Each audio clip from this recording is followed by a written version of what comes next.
कि आदमी दो ही कर्म बताया गया है, पाप या पुण्य, नैतिक अनैतिक। इसको चारवाक ने नैतिक अनैतिक कर्म कहा गया है। और यही सृष्टि में सुख और दुख है, कर्मों का ही सब जितने दुख हैं, मूलतः मैं बता रहा हूँ, दैविक दुख हो चाहे जो भी दुख हो, वो हमारे कर्मों के अंतर्गत ही पर्याप्त होते हैं, मिलते हैं। बुद्ध ने भी इस बात को बताया है कि जो भी दुख सृष्टि में है वो कर्म फल से है, कर्म भोग है। तो मेरा कहने का मतलब यह है। और यहाँ से जब सारे कर्मों का क्षय हो जाता है, कोई कर्म नहीं रहता है, पाप पुण्य, न आदमी पाप करता है न पुण्य करता, सबसे ऊपर उठ जाता है, तो महाशून्य में प्रवृत्त करता है। और वहाँ कुछ नहीं, यहाँ ब्रह्म भी नहीं है। सहस्रार्थ में जाने के बाद ब्रह्म की भी महत्ता खत्म हो जाती है, टूट जाती है, वहाँ महाशून्य होता है, महाशून्य में वो पहुँच जाता है। और महाशून्य में देखिए समाधि, अब यहाँ बताया गया है, देखिए समाधि को जो बताया गया है कि समाधि यहाँ जियते समाधि लगाया जाता है, मृत्यु के बाद समाधि नहीं है। लेकिन हमारे यहाँ जितने महात्मा बुद्ध भी जो हुए हैं वो भी समाधि को पाए, लेकिन समाधि पाने के बाद फिर वो यानी माया, एक देखिए जटिल माया फिर उन्हें इस संसारता की ओर लेके आई और उन्हें फिर खींच के ले आई। परम सत्य को पाने के बाद फिर इसको कहना चाहिए कि ऐसा कहना चाहिए एक ज्ञान और संसार का कल्याण, संसार का उत्थान की भावना फिर उन्हें वापस ले आती है। उन्होंने जो मैं बताया था पिछले वीडियो में कि 7 दिन जब ज्ञान को प्राप्त हुए थे महात्मा बुद्ध, तो मौन रहे, किसी से बोले नहीं। उन्होंने कहा जो मैंने ज्ञान पाया है वो अद्भुत है, मैं किसी को दूंगा तो कोई धरेगा नहीं, क्योंकि संसार चलनी है और चलनी में पानी गिराने से कोई मतलब नहीं, व्यर्थ नीचे ही जाता है। तो यही वो ज्ञान था जो जिन्होंने जब प्राप्त किए तो दुनिया को देना नहीं चाहते थे, लेकिन अंतोगत्वा उन्होंने कहा कि मैं इसको अपने साथ लेके भी नहीं जाऊंगा, और उन्होंने बौद्ध धर्म की। लेकिन फिर देखिए समाधि से बाहर आ गए और संसार में फिर बौद्ध धर्म की रचना की। जितने लोग हैं समाधि के प्रवेश, अब समाधि कहते हैं पूर्णता, यानी मृत्यु के आवागमन। समाधि क्या है? समाधि यानी आदि में समाहित हो जाना, जहाँ कुछ नहीं है, जहाँ से अब मृत्यु से यानी आवागमन से छुटकारा मिलता है, न जन्म लेता है न मृत्यु आदमी को होता है। जन्म मरण से, जरा मरा, यहाँ कहा गया है जरा मरा के दुख से छूटना, यही समाधि है। लेकिन वो तब होगा, कब होगा? जब समाधि जियते लगाएगा। अब समाधि पे कानून बन चुका है, इस तरीके से कोई अब समाधि नहीं है। हाँ, ऐसे लोग हैं जो इस माया जगत में, देखिए यही चीज़ें समझिए, मैं बार बार समझाने की कोशिश कर रहा हूँ। इस प्रकृति में, यहाँ दुर्गा स्थान जो यही प्रकृति है, अब इन सारे देवताओं से ऊपर है और इससे ऊपर गुरु हैं, सतगुरु हैं, और सतगुरु से ऊपर यह जो चीज़ जा रही है जहाँ सब कुछ शून्य हो जाता है। लेकिन यहाँ तक पहुँचने अभी यहाँ माया से हमको टकराना पड़ता है, माया से जुझ, और माया का मुख दोनों ओर है, हम कहाँ जाएँ? तो देखिए कैसे मैं बता रहा हूँ, समझाने की कोशिश। कबीर को भी माया ने खींच लाई थी, बुद्ध को फिर माया वापिस इस संसारता की ओर ले आई है, और इन लोगों की मृत्यु हुई है। ये लोग काल, और जो समाधि है वो काल पे विजय पाना है, काल पे विजय प्राप्त, यानी काल उसे नहीं छू सकता, और इन सब की मृत्यु हुई है। फर्क इतना है, थोड़ा सा मैं इसको समझा। मृत्यु क्या है? एक सामान्य आदमी मरता है, और एक कहना चाहिए योगी या साधक मरता नहीं, शरीर त्यागता है।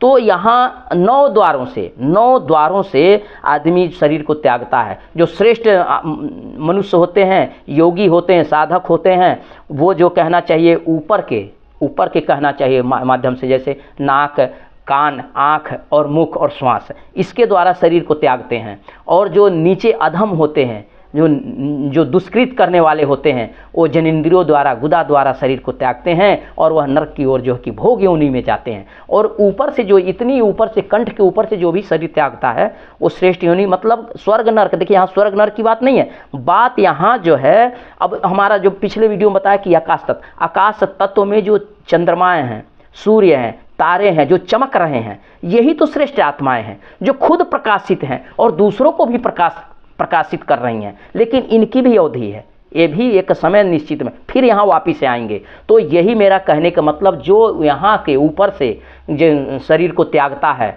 वो श्रेष्ठ योनि को प्राप्त होता है, और जो है कि नीचे की ओर से शरीर को त्यागता है वो अधोगति प्राप्त होता है। तो समाधि का मतलब, आज भी हमारे हिमालय के गुफाओं में जाओ, हिमालय की गुफाओं में आज भी जो ऐसे ऋषि मुनि हैं जो समाधि लिए हुए हैं, जिनके ऊपर प्रकृति ने आवरण डाल दिया है। और वह समाधि के तात्पर्य है जिंदा एक गड्ढे में पहले जो समाधि दिया जाता था, आदमी ये जो कि इंगला पिंगला सुषमना, सुषमना नाड़ी में ब्रह्म को खींचकर आत्म तत्व को, आत्मा को, यह श्वास को, जो आत्मा जो है कहना चाहिए, इसमें खींच करके और एक गड्ढे में कहना चाहिए समाधि ले लेता था, उसके ऊपर पटरी डाल के लोग उसको अंदर जिंदा ही दफन कर देते थे। और कालांतरों के बाद जो 10वां चक्र जो बताया है, 10वां चक्र जो खोलता है वह पूर्णता को प्राप्त होता है। 10वां द्वार खोल के जो जाता है वह अमृतत्व को प्राप्त होता है, वह फिर आवागमन में नहीं आता है। बाकी 9 द्वारों से जो भी शरीर छोड़ता है वो आवागमन के चक्कर में आता है, वह जन्म मृत्यु के चक्कर में फंसता है। लेकिन 10वां द्वार खोलना इतना आसान नहीं। 10वां द्वार वही खोलता है जो समाधि लेके, जब ये हमारा शरीर सड़ गल के, और ये शरीर के जो 3 हिस्से हैं, ये हमारे कपाल के, ये 3 हिस्सों में जो खुल के जब यह खुलती है, तब यहाँ से जो आत्मा जो है कि ब्रह्म नाड़ी से जो है कि कहना चाहिए सतलोक अमर तत्व को प्राप्त करता है। तो यह समाधि जियते मरने के बाद समाधि नहीं है। और हमारे यहाँ जितने बड़े बड़े ऋषि मुनि जो भी हैं, हाँ, फर्क यह है कि इन्होंने सुषमना के माध्यम से शरीर को त्यागा। नाक जो होता है ना, स्वर जो है, इससे शरीर त्यागने वाला जो श्रेष्ठ होता है, जो सबसे श्रेष्ठ साधक, जैसे मैं बताऊँ बुद्ध कबीर, ये लोग जो भी हैं, बुद्ध कबीर महावीर और जो भी हैं अपना कहने चाहिए नानक, ये लोग इन्होंने सुषमना के माध्यम से शरीर को त्यागा और परम पद यानी एक दिव्य जो आकाश तत्व है, जिसको स्वर्ग लोग, इसी को स्वर्ग कहा गया है। आकाश तत्व में जो सूर्य चंद्रमा हैं वो खुद प्रकाशित हैं और जग को प्रकाशित कर रहे हैं। यही वो चीज़ कहना चाहिए यह स्वर्ग है, और यही जो है कि कहना चाहिए कि मुक्ति यह भी है। तो मेरा कहने का मतलब आप लोग समझ गए होंगे। मैंने इस 7 शरीर में 7 चक्र का व्याख्यान बताया। तो समाधि इतना आसान नहीं है। अभी बताइए, मैं कहा कि ये मूल आधार में कई जन्म लग जाते हैं, फिर स्वाधिष्ठान मणिपुर, कितने जन्म यहाँ तक आने में, कितने जन्म यहाँ तक के आने पे। और जो कुंडलानी शक्ति मैंने बताया ना, वही मतलब है, जब मूल आधार से ऊपर उठती है वही जीवन से, यानी कुंडलानी शक्ति जो सरफणी है, और सरफणी से मैंने पिछले वीडियो में बताया कि जीव विज्ञान यही है। सरफणी का विकसित रूप सांप का विकसित रूप मछली है, मछली का विकसित रूप कछुआ है, कछुआ का विकसित रूप बर्रा है, और यही जो है लखा रहा है 84 जो है कि भगवान विष्णु के अवतार को समझने की कोशिश करिए आप लोग, ये है क्या चीज़। और भगवान विष्णु के अवतार को मैंने बताया कि शिव जो शिवलिंग क्या है, यहाँ अंडज और पिंडज जो प्रकृति है, शिव को जो कि क्यों बसहा बैल उनका बताया गया है, क्योंकि ये बसहा बैल जो है ये पिंडज प्रकृति है।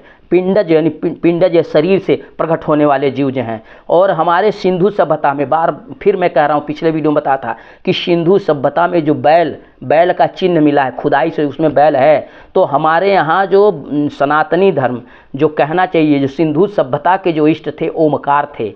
मैं फिर आगे इसके बारे में बताऊंगा, समझाऊंगा आप लोगों को। तो यह चीज़ें हैं, मैं आपको जो है कि 7 चक्रों के बारे में बताया, समझाया। और समाधि क्या है, समाधि का मतलब होता है पूर्णतः जो है कि वही समाधि प्राप्त करेगा जो समस्त कर्मों का क्षय कर लेगा, किसी प्रकार का कर्म। और यहाँ हम लोग तो देख रहे हैं, कोई अच्छा कर्म कर रहा है, कोई बुरा कर रहा है। महात्मा बुद्ध अच्छे कर्म की सोच, यानी जग के कल्याण की बातें फिर वापिस होते हैं और बौद्ध धर्म की रचना करते हैं, बहुत गहरी। कबीर की बातें, कबीर माया राम की खुद में रही समाये, उन्होंने बड़े बड़े उपदेश दिए हैं। तो समाधि जब तक इस जग से, इस माया की सरहद से जो परे नहीं होगा, किनारे नहीं, परे नहीं जाएगा, तब तक वह जो है कि समाधिष्ट नहीं हो पाएगा और ये आवागमन से मुक्त नहीं हो पाएगा। मेरा कहने का मतलब ये है, आप लोगों को अगर मेरी वीडियो समझ में आई हो, थोड़ा सा वीडियो लंबा हुआ है तो क्या हुआ, लेकिन वीडियो जो है कि आप लोग समझिए, मैंने ज्ञान विज्ञान की कसौटी पे समझाने की कोशिश किया है। अगर समझ में आ गई, वीडियो अच्छी लगी हो तो कृपा कर लाइक करें, सब्सक्राइब करें, लोगों तक पहुँचाएँ। सत साहिब निरंकार की जय।